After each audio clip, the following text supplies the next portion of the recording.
Alright, everybody. It's time for Take 5 of Brett Gives Tips on how to generate views for your blog.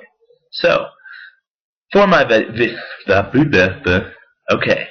So, for my video presentation, I would like to give you some tips on how to generate views for your blog.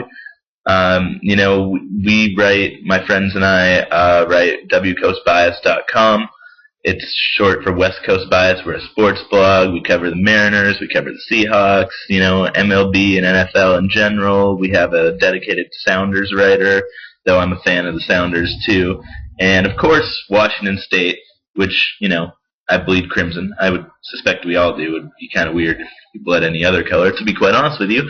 But that's not the point of this video. The point of this video is explaining how we started getting views and how our strategy to get views has evolved.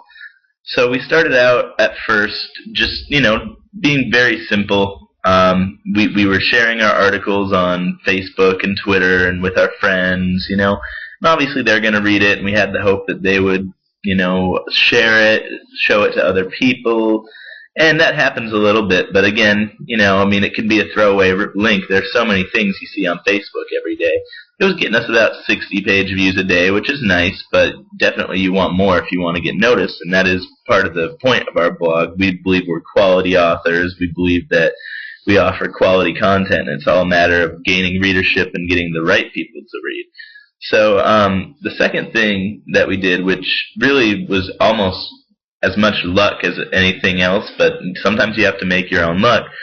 You got to make some connections, and doesn't mean they're always going to give you the most help. And sometimes they do, though. Like Jeff Baker of the Seattle Times, him and I talk sometimes.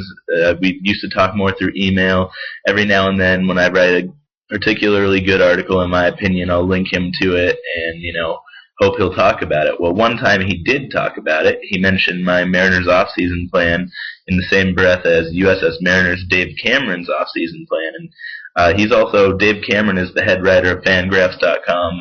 Dave Cameron is a pretty successful blogger, so it felt like quite an honor to have my work being compared right next to Dave Cameron's.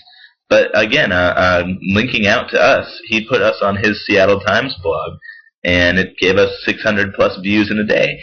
So at the time, that was our high water mark. So definitely make connections, and not saying that this is about Jeff or anything. It could be about anybody, but we're all going to make connections with people that might rub you the wrong way, but just stick with it. Just stick with it. Think about how Marquise Wilson left the locker room after practice. He may not like Mike Leach, but you gotta stick with it if you want to be successful. So make contacts, and try not to push them away. And then finally, we realized that we should have been doing this the whole time, and we did, because it made such a big difference. We decided to link our blog posts on Reddit. If you go to Reddit, obviously it's huge. I'm sure most of us know about Reddit, but it's a link sharing website, and you can find a subreddit for whatever your blog is about. I guarantee you can do that. It's not hard to find a subreddit on almost anything. If you link there, your views will shoot through the roof. Ours went through the roof, starting with about 900 the first day that we posted there, and then about 1,200 the second day, and it's died down a little bit since then, but still, we get potentially, our average is probably around 200 viewers a day now, whereas before it was 60, and things like knowing people and having them talk about you can give you a little spike, but what's really going to keep people coming back is quality content. You just need to put it in a place where they see it, and Reddit's a great place for people to find your content. Alright, that's it, guys.